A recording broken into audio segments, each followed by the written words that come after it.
Bu günlerde татар мәдәният үзәгенә килгән кеше үзен чыннан да әкияттәге кебек социализм чорына килеп кергән сыман хис итәдер. Зал уртасында иске уенчыклар белән бизәлгән яшел чыршы торса, аның янәшәсендә генә татар йорты күренешләрен чагылдырган интерактив күргәзмәдә эшләп куйганнар. Театральләштерелгән тамашада сабыйларны әби-бабайлар хуҗалыгында кулланылган җиһазлар, кулдан эшләнгән көнкүреш станоклары, агачтан ясалган савыт сабалары белән таныштырдылар. Менә монсы нәрсә дип атала? Белгәнегез бармы?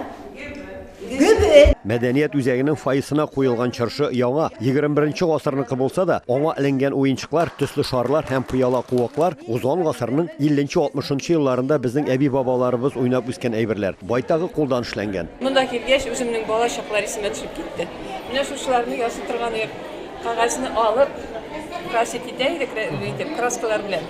Аннан соң шуларны кисеп, менә шулай вак-вак аны бәрәңге белән ябыштырып, берсенә-берсе шуларны элеп куя идек. Элекке еллардан сакланып калган пыяла уенчыкларны җыйнап, шундый чыршы кую турында сүз чыккач, башта оештыручылар сагаеп та куялар. Андый нәрсәләр калганмы? Калган булса да китерләрме кебек сорауларны күңелне тырнап тора. Ләкин юкка борчылганнар өлкәнең Өмет газетасында игълан басылып чыгуның беренче атнасында ук дистәләгән кеше үзләренең гаилә ядкәрләрен китерә башлый. Бу уенчыклар белән без инде балаларны үстердек, казырынлыкларны үстерәбез. Бик кадерле уенчыклар булар бездә. Менә бу мамыклы кагаздан ясалган кыш бабайлар белән кар кызын Чынлы районы Яңа Тимершән авылыннан Дания апа китергән. Алар 1950 елда эшләнгән. Мәдәният үзәгенең чыршы торган залына килеп керүгә үзеңне инде 60-70 елларга кайткан кебек хис итәсең. Мисал өчен чыршыдагы уенчыклар да шул чырларны хәтерләтә.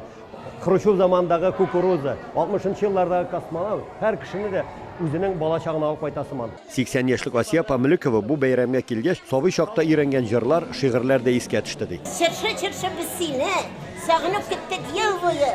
Син тагында матуррак, бизәңгәнсең бу юлы. Чыршы янында бәйрәм башланганчы кул эшләре стасы Алсу Әлмәтова балаларга 70 елларда кыш бабай бүләкләрен тарату өчен газета, журнал битләреннән ясала торган кагаз капчыклар ясау серләре белән дә таныштырды. Без менә шулай кагаздан ясый идек бүләк салырга капчыклар.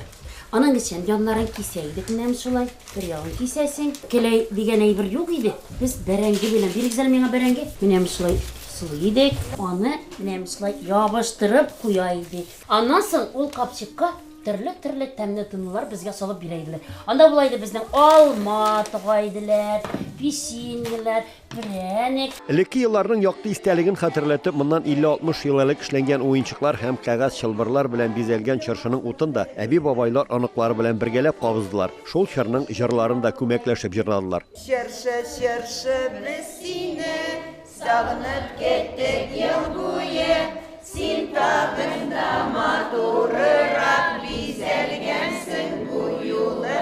Социализм чыршысының утын кабызып, кыш бабай сабыйларга бүләкләр таратканнан соң мәдәният үзәге артистлары өлкәннәр өчен ретро җырлардан торган концерт бирделәр.